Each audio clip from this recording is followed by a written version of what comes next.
Welcome to another edition of the Basketball Teacher Podcast. Our mission is to bring you discussions on a wide array of topics in the coaching world to grow players on and off the court. You can connect with us on YouTube, Facebook, and Twitter, and also reach us directly through email at basketballteacherpodcast@gmail.com. Now, here's your host, Coach Mike Hernandez.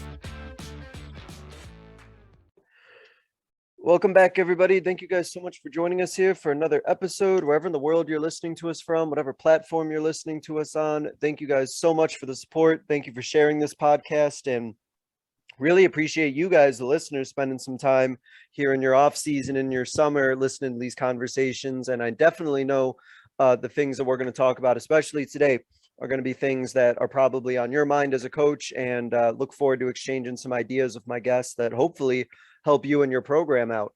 Because today's topic is going to be focusing primarily on just getting more shots up. And it's a lot of our goals in the off season and in the summer and even in the preseason is getting in the gym, getting quality shots up, making sure that the shots that are getting up are game-like shots, and improving the quality of shooting that our players hopefully are going to be doing in a game. I don't know of any coach who says that they have too many shooters. I know that we all want to get more shooters and get more shots up, and that's really what we're going to spend our time on today. So hopefully this episode will serve to you as the listeners, maybe a little bit of a reflection tool, or hopefully you can pull some ideas from our conversation and maybe use them for your program to get your offense that much better. To help discuss this topic, I'm very happy to be joined by the head boys coach at Tulsa Central High School. My guest is Aaron Daniels. Coach, how we doing? Doing just fine, sir. How are you? Doing well. I love the summer. You know, I love the off season. I love the summer. Love when I get to work with the players in the gym, as long as they're putting the work in the gym. So, and one of that is getting those shots up. So I'm looking forward to talking about this with you, Coach. Let's go ahead and get started with your basketball journey and your coaching journey. Where is the game taking you? Where's your coaching journey taking you? And what are the steps that led you to Tulsa Central? Wow. Well, I'll tell you, I just finished my 11th season as a coach, and that's with my stints as an assistant and my stints as a head coach included. And, it's actually kind of a great story, even though I didn't plan for it to go like this. I went to high school at Tulsa Central High School, where I now coach. Yeah. And, I enjoyed some success at that time. During my high school days, that was probably those are my most fond memories of the game of basketball. I got to be a part of an all-city freshman championship team. And then 2 years later, as a junior, we won the state championship. And around that time, that's when I sort of decided that I wanted to coach basketball once I got done playing, because I had such a great experience under my head coach, Terry Scott, who was there for 22 years. And he's still my greatest mentor to this day. The most energetic 74-year-old you ever want to be around. Once I finished playing ball in college, which was in 2011, I started my stint as an assistant coach on the girls' high school basketball staff at Muskogee High School, Muskogee, Oklahoma. I was there for 5 years. I was a part of 5 20-plus win teams. We got to every round of the state tournament, the quarters, the semis, and the finals. We just couldn't quite grasp, that brass ring. And after that 5th year, I figured it was time for me to spread my wings and try my hand as a head coach. And I got the opportunity to do that. I was at a place called Piedmont High School, which is sort of a rural area right on the outskirts of Oklahoma City. I was there for about a season and a half. And then I was in rural Oklahoma, which is Tecumseh, Oklahoma, for 1 year as the head boys coach.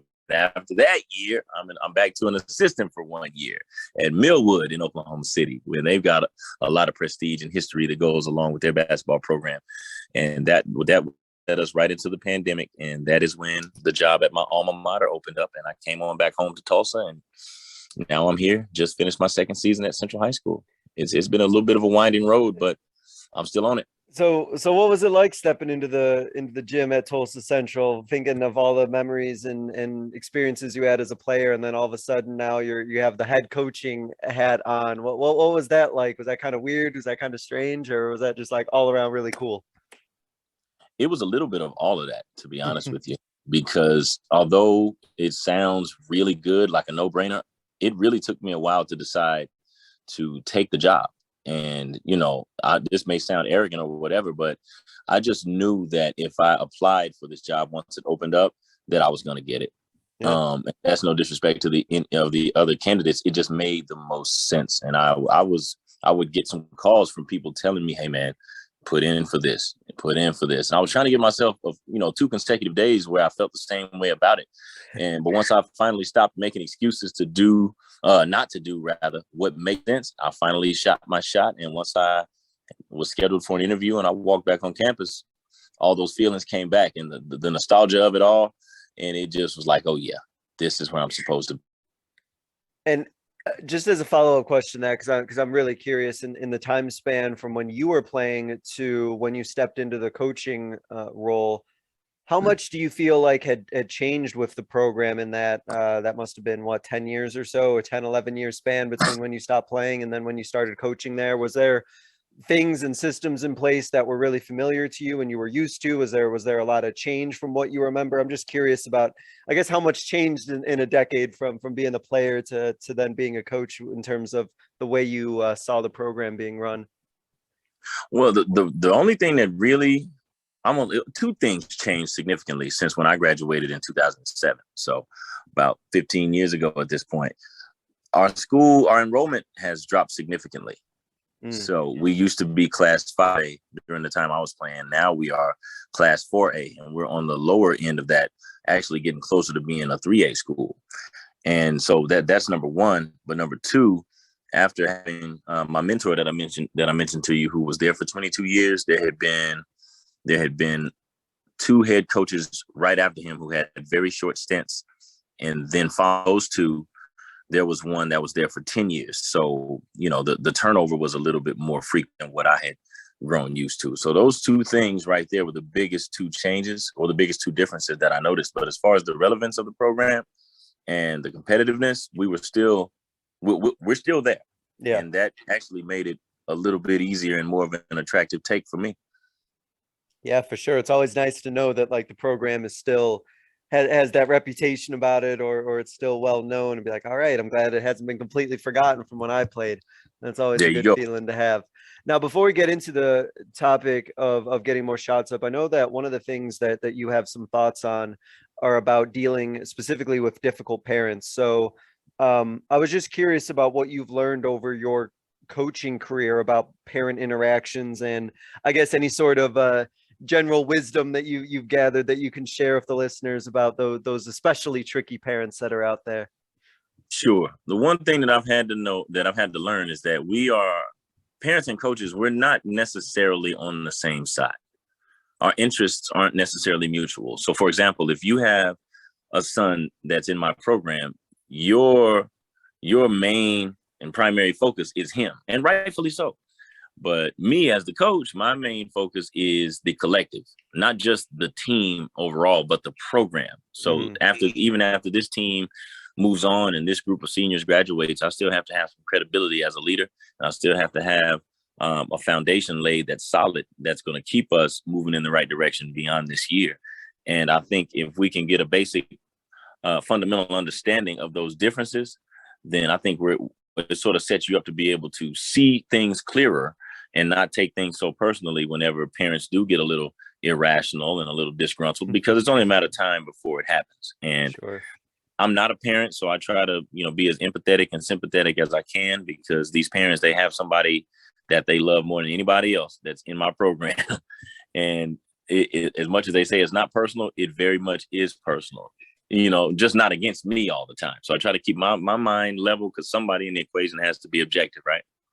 Yeah, well, you bring up a great point about how, for the parents that come into the program, in a lot of cases, they're going to have their son in your program for about 4 years, and then they're probably not going to care too much about what goes on with the program afterward, at least, the way that they did when their son was there. And like you said, you have to maintain, your integrity and your standards and keep things going on. And that, I'm sure, as we all know, if you start to bend or, make exceptions or treat people to different standards, all of a sudden your credibility is gone, and then you've just pretty much opened up the floodgates at that point.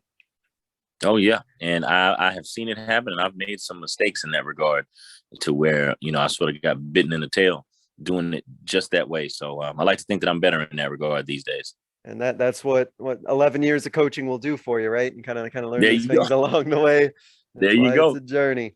So as we transition into the idea on the topic of getting more shots up, now I wanted to talk about specifically the style of offense that you like to run, and how important is it in what you like to run offensively? How important is it that you are getting a lot of shots up within that offense? So what is it you like to run, and what is the importance of making sure that you get a lot of shots up or quality looks in that offense? Right. Ideally, I like to get out and run. And in the past 2 seasons, I've been blessed with the personnel to play that way. We've got some quicker, faster guys that like to get out and run. They can jump, and they just been blessed with some gifts that I don't necessarily have to teach in that regard. But in order for that to be effective, we got to be able to knock some shots down. And it's a trip how the game has evolved, because remember, once upon a time, the dunk was the sexy thing. You know, everybody was in the weight room going hard on the squats and the calf lifts, trying to get up there and throw one down. But now the long ball is where it's at. And in this era of positionless basketball, which means pretty much everybody has to be able to step out on the perimeter and at least knock down shots. Even if they're not great ball handlers or great at creating their shot, they got to be able to knock down at least an open one. I'm trying to think in terms of not necessarily only creating players that can play in my system, to be able to go and take their games to the next level when it's time for them to go to college, or when they go play with their AAU teams or another coach. When you can shoot the basketball, there's going to be a job that can be found for you, no matter where you go. Do you find that when players come into your program, do they have, that mentality of they think that they're kind of positionless, or they think, they got unlimited range? And I'm always curious when talking to coaches who, they sometimes are worried that, the players coming into their program, they're kind of almost undisciplined with their shot selection, and kind of undisciplined, and think that they're can, shoot when they walk into the gym. Do you kind of find that? Do you find that players are maybe like specialized in some way, and you kind of have to build up their game? What's kind of the overall sense you've gotten in your few years at Tulsa Central about the players who are coming into your program? Right. My overall sense is that they all think that they are a little bit better at shooting than they actually are, and they all pretty much think that they deserve a little more of a green light than what they actually do. And they tend to pay only attention to what it is that they're comfortable doing, and they're not paying any attention to the fact that they may have a teammate or teammates, plural, on this team that does what they think they do well actually better than them. And there's a lot of times they won't get to paying attention to the fact that, hey, this kid over here, he's heating up, he's hit 2 or 3. Maybe it's not time for me to come down and jack one up trying to force my way into a rhythm. Maybe I should just feed the guy that's eating.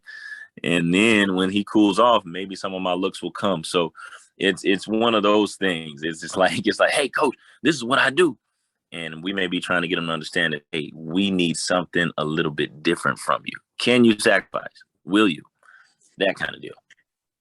It's interesting that sort of philosophy, I guess, or that mindset that, like, kind of, I guess, like, players can come in sometimes, is like they kind of come into your program and they almost feel like they got to like prove themselves. They got to like show off like everything and individually what they can do, but not really think about how that kind of fits within the overall scheme of an offense. And I wonder if part of that might just be like a maturity thing, or just, kind of nervousness by, wanting to put the best foot forward. But it is kind of funny sometimes. You get like players who come into your program and they're kind of on the like, oh, I better show up and show out so that they notice me, versus like playing more of a team concept of basketball.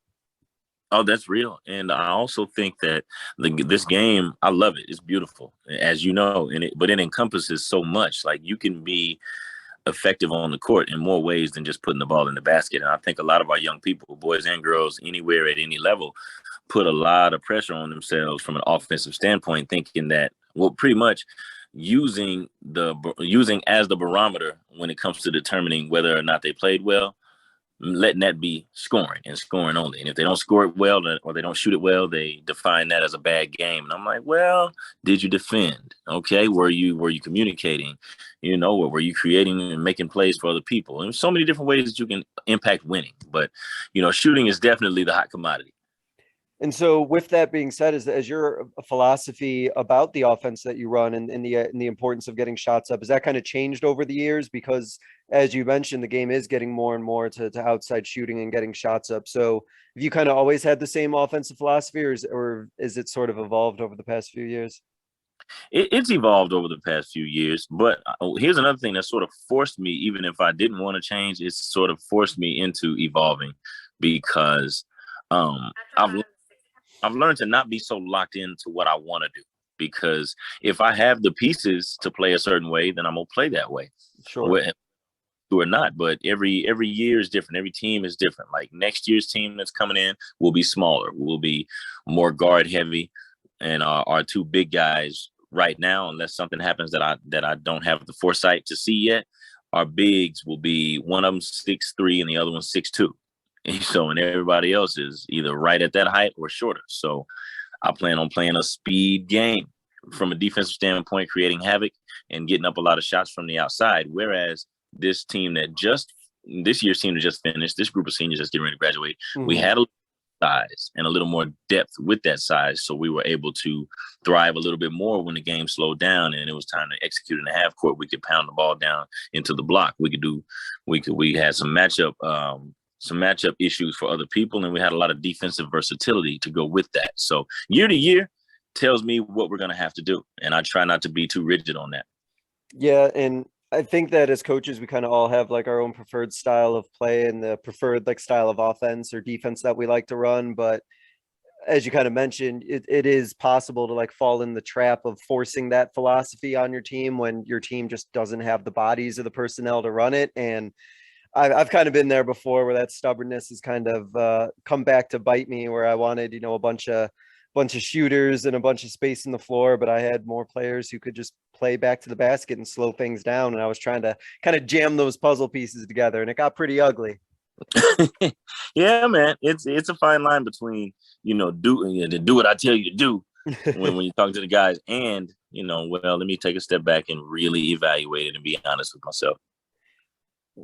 Circling back to the players that are coming into your program, actually, this is a great question to ask about, especially because a lot of them want to come in and they want to shoot and kind of show off. What do you notice about like the form that these players have? Do you think that they're shooting with good form? Are there things about their form that you feel like you got to fix right away? Like, what's kind of the overall sense of their mechanics by the time they come into your program?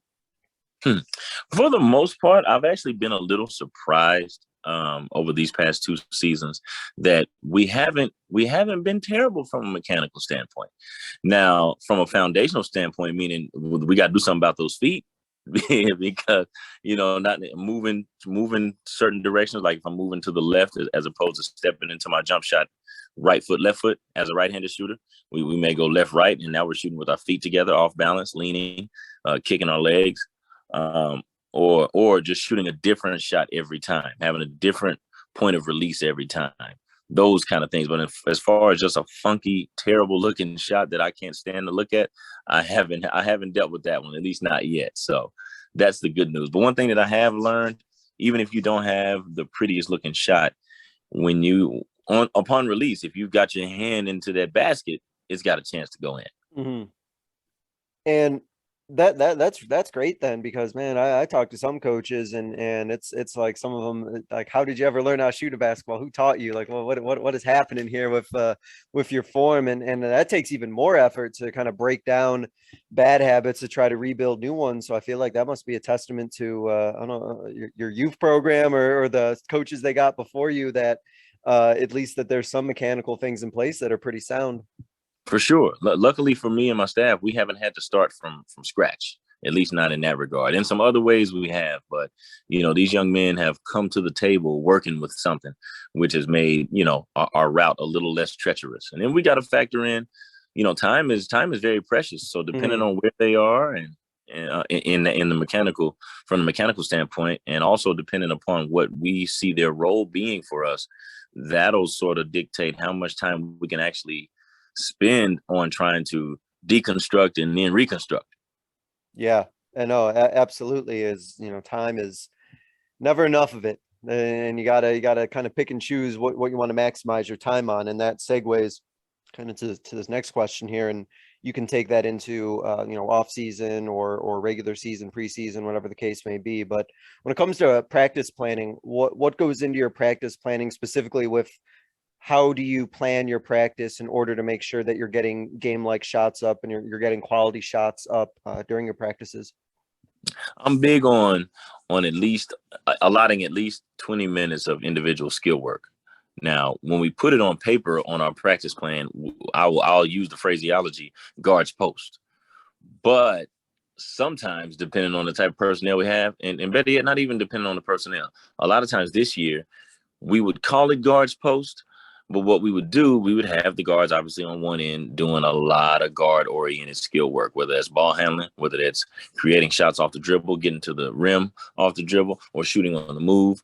And then we'll have our bigger guys on the other end working on everything post-related, or paint-related, I should say, as we call it, the nosebleed section. And after that 20 minutes is up, then we would flip-flop. We'd send the guards down there to do the big work, and then the bigs down there to do the guard work, just to make sure that we're not crippling anybody and limiting them to just one thing.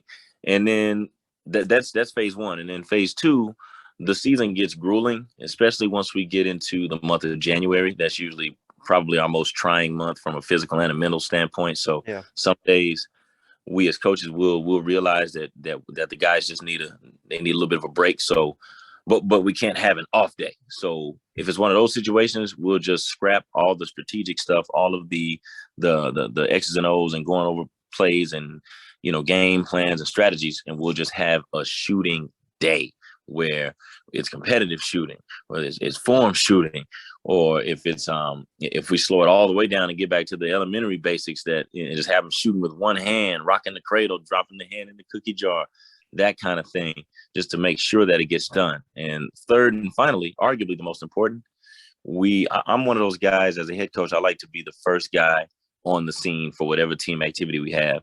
And I like to be the last one to leave. So I always invite my guys text message, sometimes directly one-on-one as opposed to a group text, and say, hey man, I can't make it, but I would love to see you here at this gym. And I'll be here an hour before we get started.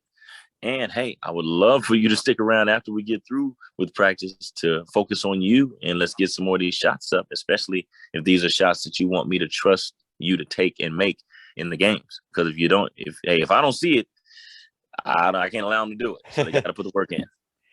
You mentioned about competitive shooting. If you're doing a day that's focused on that, what does that look like? Okay, so one of my favorites here lately, let's say we've got two guys that they're shooting against one another, and you have one. We have one in one corner. Let's say we're shooting threes, and then the opposition is in the corner on the opposite end of the floor, caddy corner, and so they're shooting, and then they're sprinting down to the opposite corner, but on the same side of the court, the same side of the court, just on the opposite end. And they're shooting, and we'll give them a target number to make, or we'll put a time on the clock. So let's say we put a minute on there. They're basically running sprints with shooting involved. Shoot from one corner, take off, sprint to the other end, and they've got passers waiting to serve it up to them, and then they'll shoot it from there. So that's working on some game speed, shooting on the move. You got to shoot when you're under duress, when you get a little winded. And, sometimes in order to get them to maximize, you gotta put an accountability tool on the end of it. So we'll say, all right, losers, you got some push-ups. Well, losers, you got some more sprints you got to do. And plus they love shooting, so it gets eventful pretty quickly. And with the individual skill elements that you talked about, right? You said it was 20 minutes that they'll get in some individual skill work. Yes, sir.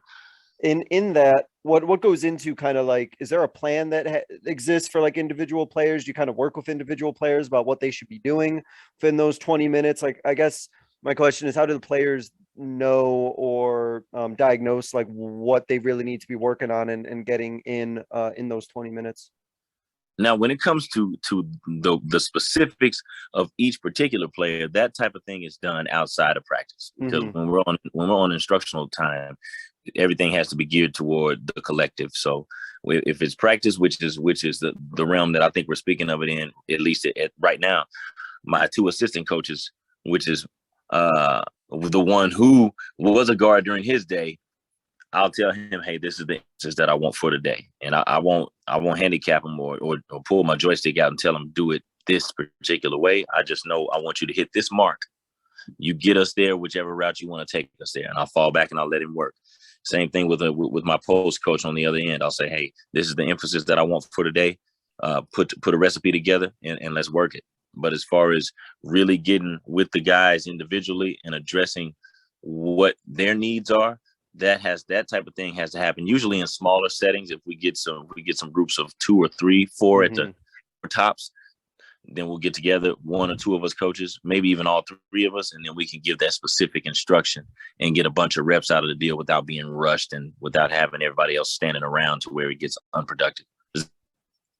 Yeah, no, that makes sense. And because like you said, like we really got to make sure you're maximizing all of your minutes, right? So like you're gonna have to make sure that those conversations you have with those players are done, in a way that, they can then use that information and they already kind of know what they need to work on during that skill time, because all that time in the gym is super valuable, and you can't waste a minute of it. No. And then again, we also want them to be kids too. So Sure. I like to start practice or whatever team activity we have. I like to start it at the time that I said we were going to start it, and we're going to end it right at the time that I say we're going to end it. And, a lot of times, not knocking any coach that does this, because I was guilty of it in my younger years. Like, we want to get that. We want that last rep to be a good one to end on, but maybe it's not looking too good. So we say, oh, one more. And so one more turns into maybe 15 extra minutes on the back end of practice. And now all of a sudden we're not respecting those guys' time. We want them to be kids, and we want them to not think of practice the next day as, oh, here we go again. We may be in here 1 hour, or we may be in here 3 hours. Nope. We're going to respect your time. So that means we got to make every minute count. Yeah. I think that lends to some credibility that you'll have as a coach, right? When you kind of stick to your time and stick to your time cues and get them out there when you say you will. And like I said, make every moment count. Are you, in terms of just kind of like building, if I think about the idea of like kind of like building shooters or working on like shooting form, when it comes to working on, whether we're working on their individual skill sets in practice, or you're doing things maybe like as a small group or as a team, let's just focus on like the individual element when players are working on their shot. How important is it during that time that they're getting game-like shots up versus maybe other forms of shooting? So if they're going to work on their shot, how much of an emphasis is placed on game-like shots versus just working on, maybe just their form or just getting reps in? Yeah, that's a really important question, because I think sometimes I've made the mistake of do things simultaneously, and there's just no such thing. Like if it's a situation where somebody's, let's just speak frankly, if somebody has a shot that's so broken that you have to slow it down and deconstruct so you can reconstruct, well, there's no way that you can be going 100 miles an hour learning a new way to do things. It just can't happen. So if we're at the beginning, then I think it has to be slow. It has to be methodical. It has to be boring, and really a strain on them mentally to focus in on those details.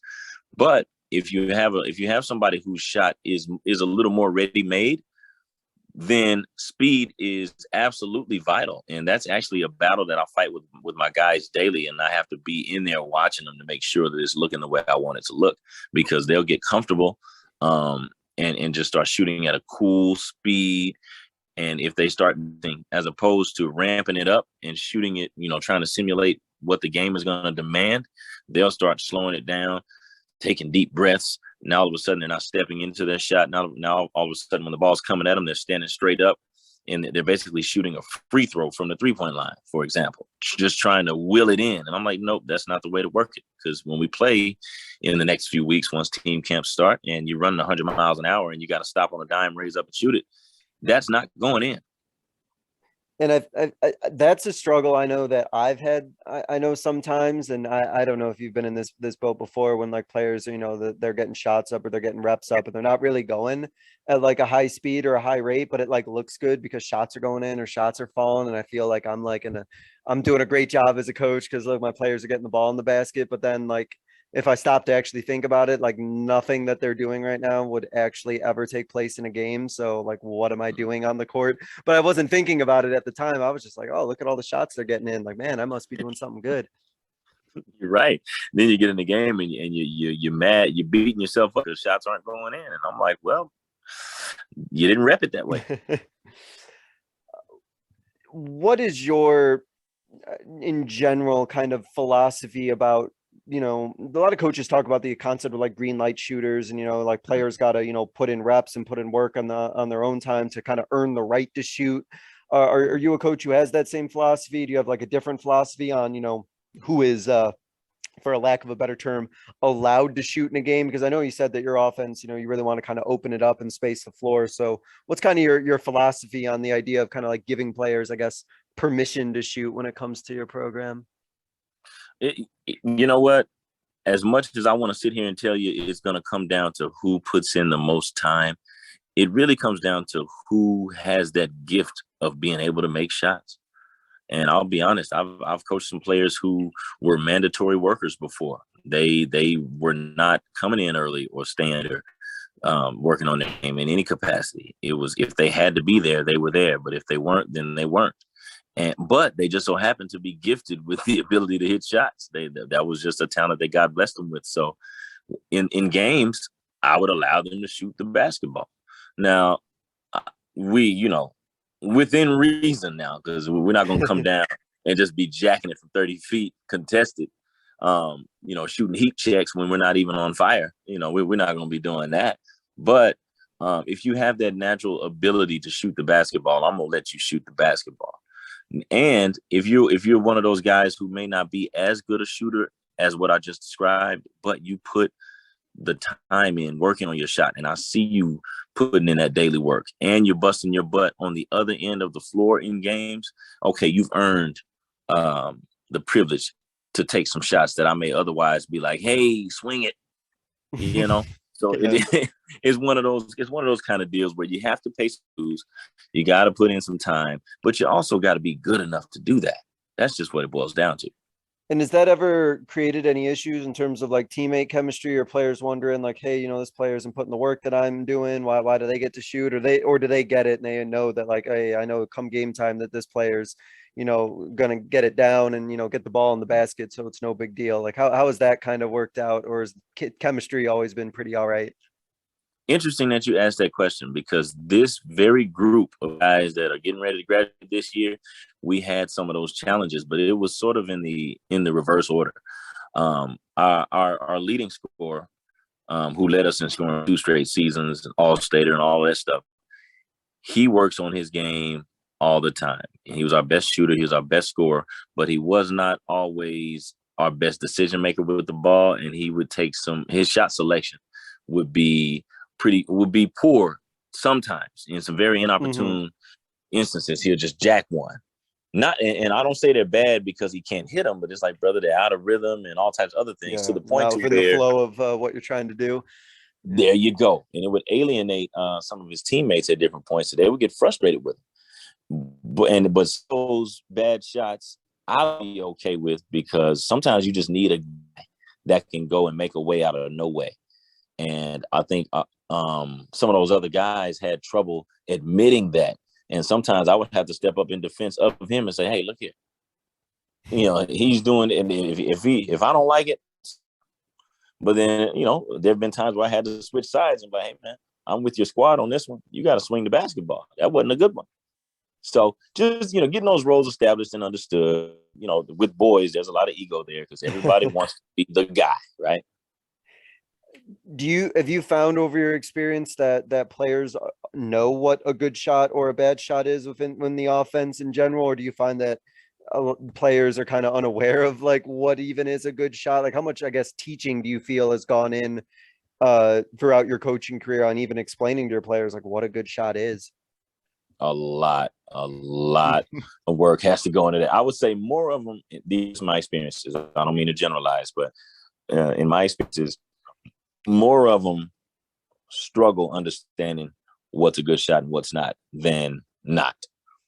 Every now and again, I'll get one or two or three that understand momentum, and they understand turning down the good shot to get the great shot. They understand how to manipulate the defense, or where a defender is leaning and how they're reading, which tells them which they need to make without being predetermined. So their egos are in check. They're not just thinking, "Ooh, I got a shot," because sometimes there's a reason why you're open. And so, yeah, it's a battle. And I think that that's kind of interesting, going kind of back to the idea of like getting more shots up, and even like getting more like high quality shots up. Like, I imagine there'd be situations, and I'm sure I've been in them before, where, you know, my players, if they're getting in work in the practice or in the summer, in the off season, they're working on getting shots up, but they don't really necessarily know when a good shot is, or necessarily like when the best opportunity is for them to be getting their look. And so I feel like sometimes you can get in situations where, you know, players get in a lot of shots in, and they put in a lot of work, and so you might get a situation where it's like, well, when I get the ball, like I've been putting up thousands of shots, so when the ball's in my hand, you better believe I'm going to try and get mine, because they're that's kind of what they feel is a good shot, is almost like one that they've like earned, or feel like they've earned, rather than understanding how it kind of fits within the flow of the offense. It sounds like you might have had similar situations. Oh yeah. You hit the nail on the head with that. One thing about the individual workouts, they're very necessary, and I love them. But the D man and the cones, they don't test. You know, they don't move. You see what I'm saying? So you're only going to be able to simulate degree of difficulty when it comes to jump shots, but so much whenever you're in the gym by yourself. So, you know, it's just something that we're going to continue to fight. I've just resigned to that fact that we're going to have to continue to try to get these youngsters to understand the difference between a good one and a bad one, and explain to them why it wasn't time to take that one. And then just kind of like adding on to that point, then I feel like it becomes even more important than that, you know, your players are kind of like looking at game film and kind of understanding like what the time and situation and what this time and situation is, because at least if they see it on film, they can hopefully, right, like be able to have identified to them like, hey, like this is where you're messing up here. This is where you should have, you know, swung it one more time. And I feel like it's usually more effective when they can see it on film sometimes than me trying to explain it to them. That's really true. Really true. I had man, I had to learn that when I was in their shoes. It just looks Yeah. it's a different emotion when you see it. It's like, oh wow, that was kind of bad. I thought coach was bugging. I really did look pretty bad right there. And another point to that, and I'd be curious about like your kind of thoughts on it too. I feel like for your players to really like get better at shooting, or getting more quality shots up, they have to kind of understand like what the objectives are for your team offensively, and understand kind of where the offense gets its shots from, because hopefully then, right, that would dictate where they're trying to get their own shots up. Like there has to kind of be this connection where your players understand how the offense works and where the shots come from. So then hopefully, right, they could apply that to be actually taking those shots when they're getting their workouts in, or when they're working in practice. Yes, that's absolutely correct. And another thing that I had to be even more specific on as it relates to that point is when the shot may come. Because if I say, hey, look here, out of this particular set or out of this particular action right here, your shot is going to come from the left wing. And sometimes they'll look at him like, okay, got you, coach. And then once I blow the whistle and allow them to, you know, to go back live, this particular player may just run right to that spot that I said the shot would come from, and just stand there the whole possession. And I'm like, nah, tweet, blow the whistle again.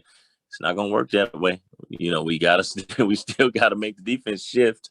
We gotta get some other action going. It's because of all these actions that shot will be there on the wing. Could go one of those types of things. And it's like, you know, that they play a lot of basketball, but I don't think they watch a lot of basketball. So that's so we're kind of having to, you know, do a lot of on the job training, but it's frustrating, but it's fun.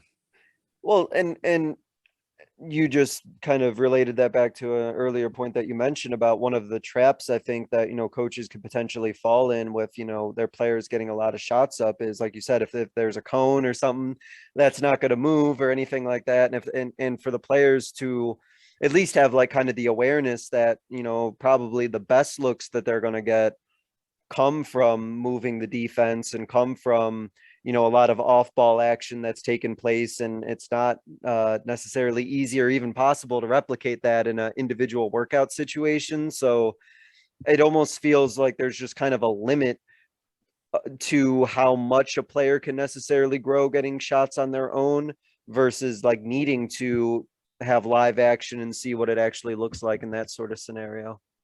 For sure. And I think that's where we sort of have to diversify with the workout to see my philosophy as it relates to workouts. I think players should tailor his or her workouts to what time of year it is. So if it's in season, I think you should be spending more time off the clock when you're in the gym working on where your shots are going to come from in the game based on what your role is and on what the offensive package is. It shouldn't take long for you to figure out where your looks could come from. And I think that's where you should spend the bulk of your time trying so that you can be effective and get on the floor if you're having trouble doing that, or stay on the floor if you're already in rotation or a starter or whatever. But when we get into the spring and the summer, whatever you would like to add to your game, I think that's where you spend the bulk of your time so that you can come back in the fall with something different in your arsenal than what you had when the season wrapped up back in the spring. And I'm curious about like your thoughts on this, because I've always kind of been of the mind that like by the time it's in season, I don't think I can do anything necessarily to try and change or really fix a girl's shot, because at that point I got other things going on there. There's other things happening, and I can't deconstruct and have them try to relearn how to shoot or, fix anything on that nature at that point. Like by the time it's in season, kind of like essentially like you mentioned, right? Like roles are defined, and girls, at least in my case, should know where their shots are coming from. That to me, I almost feel like I just don't have time to really work on like the finer points of a girl's shot, in the sense that I can't break it down, or even sometimes I'm scared to even make like these little subtle changes sometimes, because then I feel like I'm they're thinking too much, and now it's like, oh, now you're thinking about these little changes I'm trying to tell you to do. And this is something I feel like I'd just be better off doing in the off season rather than try and get in your head now in the regular season. But I don't know, maybe there's a better way for me to do it, but that's always kind of how I felt in my experience. I agree with you on that, because that head trip is real. And this may sound unpopular or whatever, but from my experiences coaching girls, I coached them for 5 years, and then even a few stints on the AAU tip. So I've got some experience under my belt with girls, and they will, in my experiences, they'll try to do exactly what you tell them to do. You know what I'm saying? And a lot of times, which is great in some sense, it's but great. It's great in some ways, but whenever they don't improv at all, that can sometimes get in the way instincts. So I can just see what you were saying as you were saying it, like a girl just trying her hardest to make those changes that you just introduced to her, but it's mid-season. So now she's sort of experimenting on game time. And it's like, no, we can experiment in the off season. I can think of an instance where I tried to give a tweak to one of my girls' shots, and we were working on it in the gym, working on it, and during the season, this was like December or something, and Coach, I had never seen her airball a shot so bad in my life in a game. She got the ball and she tried to put that, and I think it went 3 feet over the rim and a corner three, and it was like, okay, we're done with that. And that's what it was, because in her mind she was like, well, okay, I got to do this a little bit with my elbow and this on my follow through, and next thing you know, I was ready to go in the second row. And I thought, oh man, I think we just got to put the end to that, because and again, maybe it is definitely with girls in particular, but like once, especially, I feel like also to add to that, I am more likely to, kind of make those suggestions or make those changes when like a girl is struggling, or her form or her shots aren't going down, or maybe she's in a bit of a slump. And in that case, she's probably already in her head at that point, and then I'm trying to fix something and adding more stuff to her head, and I feel like I just pile it on and just completely just kind of lose them in the season. And now I'm going from 10 points a game to 3 points a game because of what I tried to do that I thought was going to be helpful. Yeah. Oh, poor thing. Poor thing. but then but as you kind of mentioned though, like off season, it's like, okay, you're not worrying about your last game necessarily. You're not worried about like where your role is in the offense. It's like, this is kind of like almost like your way to show that you can get more shots in the offense, right? At least that's kind of how I sort of thought about, off season work. It's almost like a mini like tryout for you to put in all this work to show like, hey, this is what I'm ready to do next year. I don't know if you kind of have the same approach as that. I literally do. I have literally the same approach. I'm glad you worded it that way.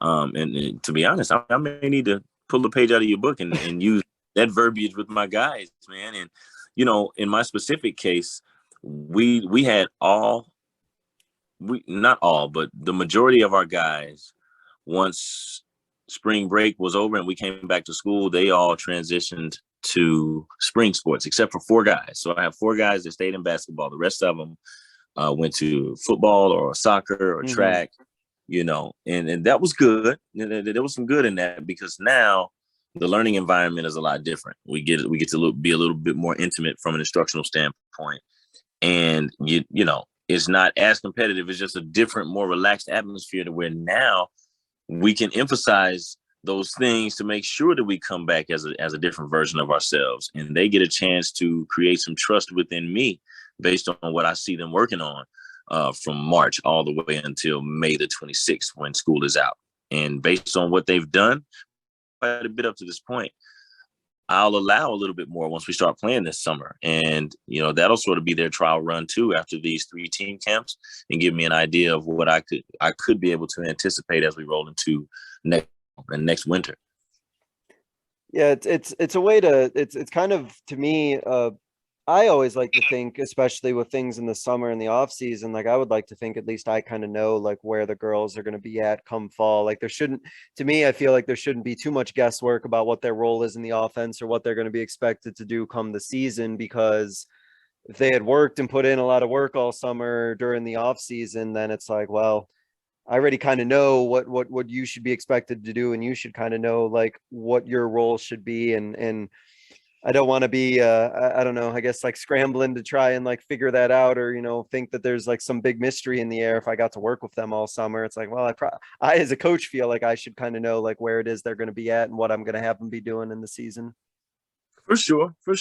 And a lot of times we're on point whenever with our projections, because we've been there and we've done that. We've seen it. And very rarely does somebody just go all the way to the left, and left be good or bad, and they turn something that we didn't even think. So usually we're on point with that. And I'll tell you this right here. I've noticed that kids, man, they have blown me away. Some of them, once we were able to make them feel like we believe in them, once they know for a fact that we believe in them and we have confidence in them, their games go to another level. So I'm big on the positive reinforcement whenever it's warranted, though. I'm not gonna blow a bunch of smoke up their rears if there's nothing to brag about. But whenever they do something good, I try to make sure that I acknowledge that, because I'm always on them about stuff that they need to work on and improve. Do you think, and this is kind of out of left field, but I know you mentioned that you have a lot of players who do AAU, and a lot of coaches have a lot of thoughts about AAU and the quality of basketball that goes on or doesn't go on in some cases, depending on what teams or what showcases they go to. But are you worried or even concerned too much about the way that they're working on getting shots up, or what they're doing on the offensive end during AAU season? Or is that not something that you're too worried about, and you just kind of focus on what they do when they're within your program or in the gym with you? I'm honestly not too worried about it. And that may, some may criticize that, but I think you have to know your own personnel. And with mine, this upcoming bunch, I'm just glad that they're playing, because so many of them last summer, when we were going into last summer, 2021, there were so many of them that were not playing AAU ball. They were in football, and, some of them were working because they had to or because they wanted to, but there wasn't a whole lot of time being spent in the gym. And so I just know the benefits of playing year round at a level. And I think the better players in high school play year round. They play AAU basketball, they travel and they compete. It's the way it is, whether you like it or if you don't, that's just the way it is. And we've got with us having such a heavy population of football guys, the majority of them are rough and rugged. They're rough on the edges, because that's stereotypically what you run into from your football guys. They don't mind laying a lick on somebody, and they can take it too. But what I don't want us to do is get typecast as just that. We at some point, that rough and rugged, grittiness can only get you so far before you have to be skilled, and before you have to have some refinements in your game. You have to have some talent. You have to have some things that can only be developed through work. And when you work from an individual standpoint, the ultimate test is when you go play, to put all of that work to use. So I'm glad that they're playing, and we're going to keep that gym open throughout the summer and mandate them to be there and go pick them up if we have to, because that's grind, and make sure that we're emphasizing the things that we foresee them being able to do for us once we get back next winter. How much do you either have to, how much do you encourage or motivate or talk to your players about, getting shots up and shooting when they're away from a practice setting? I know we kind of talked about how valid or invalid in some cases that may be, because it's not necessarily game-like, but do you feel like outside of AAU and outside of, the open gyms and the off-season work that you guys do, that your players are putting that time to get shots up on their own? Are there things that you kind of talk to them about when it comes to getting shots up on their own so it's meaningful? Or what's kind of your overall sense of the work that gets done on working on their shot when the players are kind of out of sight or out of mind from you? I always emphasize game speed.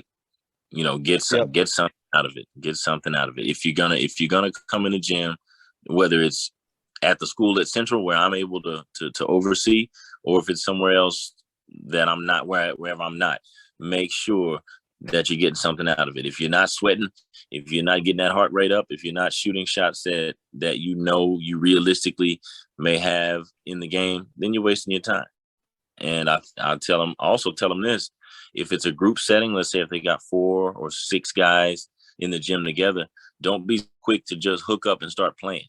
I said, because when you're competing, you go into competitive mode, which means you're going to play to your strengths because you're trying to win the game. But if all you're doing is playing, then you're never going to address your weaknesses. And so basically you show up next year as the same player you are now with no improvement. So you work, you address those deficiencies, then play. And you can work on incorporating that into some live action. And the more you do that, I believe the more comfortable you become, the more second nature it becomes. And then we can count on you to put that into the game once we get to December. It's funny that you mentioned that, because I remember going to high school with somebody who talked about how during the off season, whenever they would do like pickup games or things like that, they would always dribble with their offhand as their dominant hand. And that would just be like kind of their thing that they would do to kind of like push themselves to at least be improving or working on something. Because you're absolutely right. They would, just play to their strengths and then not really work on anything else because they just want to win. So yeah, I thought that was interesting. I love that. I love players who have enough discipline and wherewithal to even think to do something like that. But I love my boys, but I don't trust them to think like that. Yeah. It's yeah. I mean, I could see like, oh yeah, I'm gonna do that. Sometimes, coach, and then oh wait, the game's tied. No, not anymore. Next point wins. Got to go with my dominant hand here and close this thing out or something like that. Got to go get it. Before we hit our concluding segment, I did want to open it up if there was anything that you thought went into getting some good shots up in terms of things that you like to do in practice, things that you think are important in form. I know you talked about a couple drills that you like to do, so it's kind of open-ended. You might not have anything else that you wanted to add, but if there was anything else in terms of like drills or teaching points or things that you had that you didn't get a chance to get to, I wanted to open that up to you right now. The one thing that I do have on my mind is the shooting machine, right? Oh, yes. Everybody has one of those. Everybody loves it. And I'm a proponent of it, but I have seen my guys abuse it. And I know abuse is a strong word in this sense, but let me explain what I mean. They'll get lazy. They'll be shooting spot shots on a very low speed, where they're not really pushing themselves and getting out of their comfort zone. So what I would recommend, and I'm pretty sure this has been done by several people worldwide who have figured it out, if you're going to shoot spot shots, speed up that timer. So now you have less time in between the release of your shot and the moment that your feet land back on the ground to reset and get ready for that next pass that's coming right at you. Or you crank that passing speed down some to give yourself a chance to run to half court in between each shot. And when you're coming back into the spot where you're shooting from, that ball is already on its way. So now you have to step into it in rhythm, raise up and shoot it. And so now you're getting a quality workout, and you're not having to worry about catching all those fly balls, except for every now and again you'll miss one long enough to where it bounces outside of that net and you got to go get it.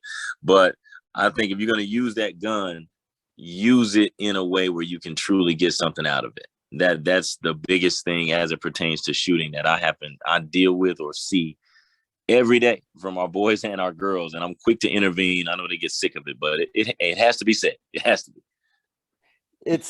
It's almost like you can be like almost like lulled to sleep on the machine, right? You're just like, you're not even like really thinking, you're not really applying yourself. It's just sort of like you mentioned, right? The machine just sort of pops out the ball, you just kind of shoot, you're talking, you're just kind of doing whatever you're doing, and you're just like lazily kind of sleepwalking through the motions. And then it's like, well, what's that going to do for you in a game situation?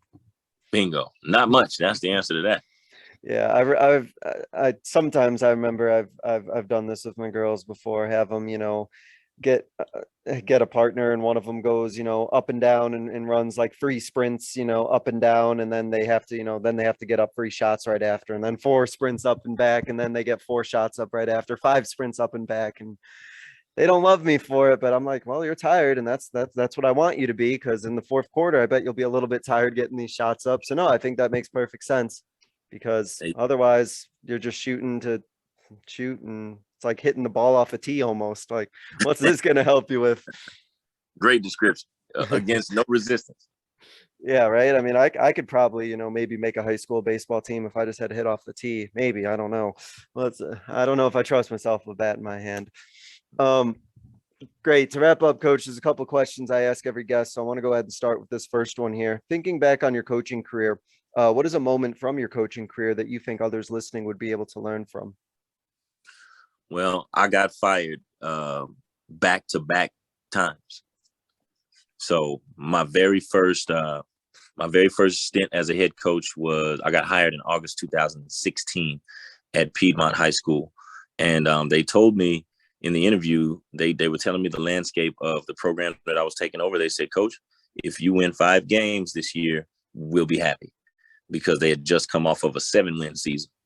And I had gotten hired in early August, which means we were about a week away from the start of school. So I knew that they weren't planning on that job to come open. So I sort of got lucky in terms of getting it. Make a longer story short, we ended up winning 15 games that year. We were 15-10, and we got 1 game away from getting to the state tournament.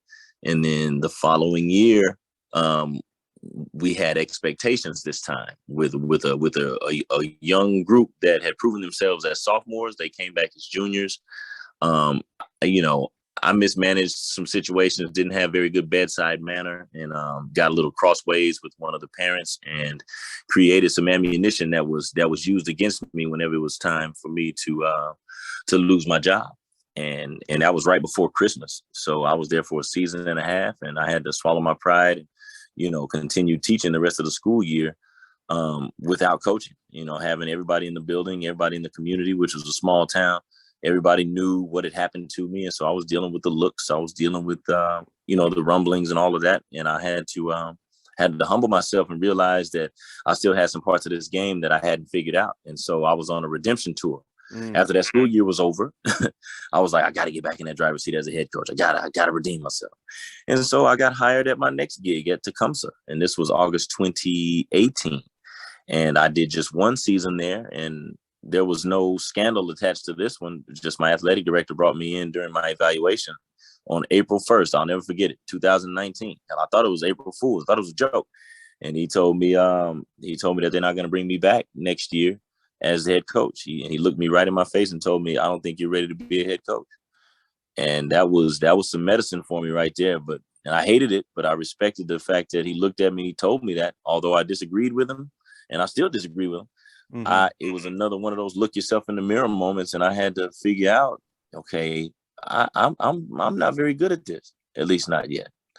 So I'm saying all that to say, you gotta stay in the fight.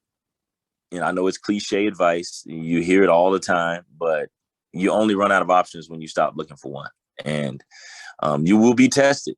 Your commitment will be put to the test in terms of how invested in this are you really, whether it's coaching or anything else that you do. So you're going to get knocked on your butt every now and again, but you'll learn a lot about people around you for sure when you hit those moments, but most importantly, you'll learn even more about yourself and what you're made of. And you can surprise yourself.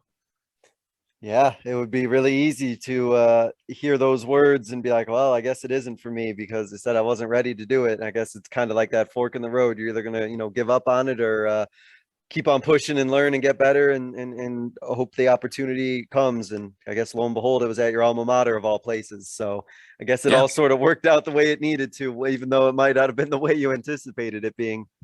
For sure. And it usually does. I'm 33 years old, so I don't want to come across as if I'm just this wealth of wisdom, but I have learned in my short years as an adult that things have an uncanny way of working out the way they're supposed to. Excellent. Coach, to wrap up, I give every guest what I kind of call my 60-second soapbox, kind of a platform for you to get out a final message, a closing thought, a closing idea, just something that you kind of want to leave the listeners with. I kind of feel bad because you had such a great story that you shared just now, but I want to open up that floor to you anyway to kind of leave the listeners kind of with whatever it is you want to message-wise. So I'm just going to let you take the floor, and I'm just going to let you kind of take it from here. Okay. Well, I'll share some of what I've said to my guys quite often, and I've heard it said to me.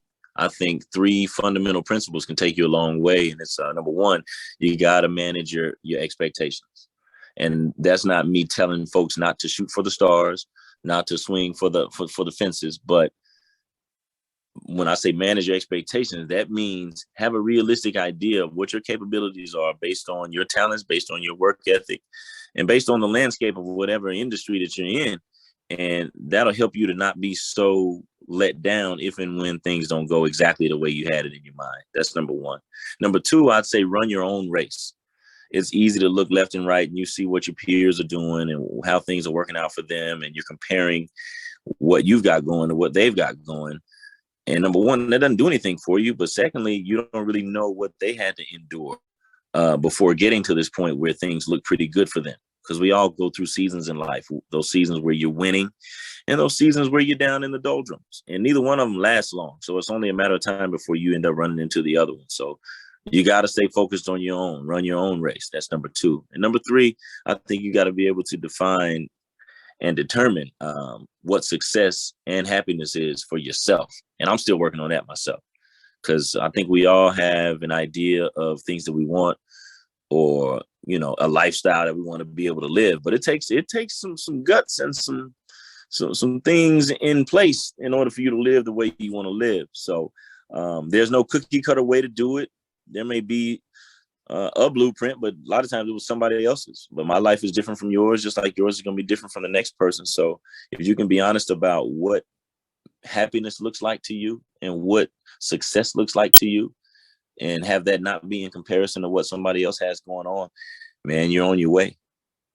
I think I'm going to write that down somewhere, the run your own race quote. I'm going to tuck that away somewhere and have that written down where I need it. That's such a, I don't know if it's like an obvious quote, but it's this one maybe I just never heard of before. Just never heard it worded that way. But no, I like that. I like that a lot. And I really appreciate you sharing that. That's great, Coach. And I want to also thank you for spending some time just talk about your program, talking about getting more shots up, talk about your offensive philosophy, and thank you for talking about that gun too, getting on the machines as well. I'm glad that we talked a little bit about that. I do like the machines, but yeah, as you mentioned, making sure that you're using them the right way. So best of luck going forward, Coach. I really appreciate the conversation. Hopefully got a good summer and off season going, and you just keep hitting the ground running, and big things are happening for Tulsa Central. Thank you so much, Coach.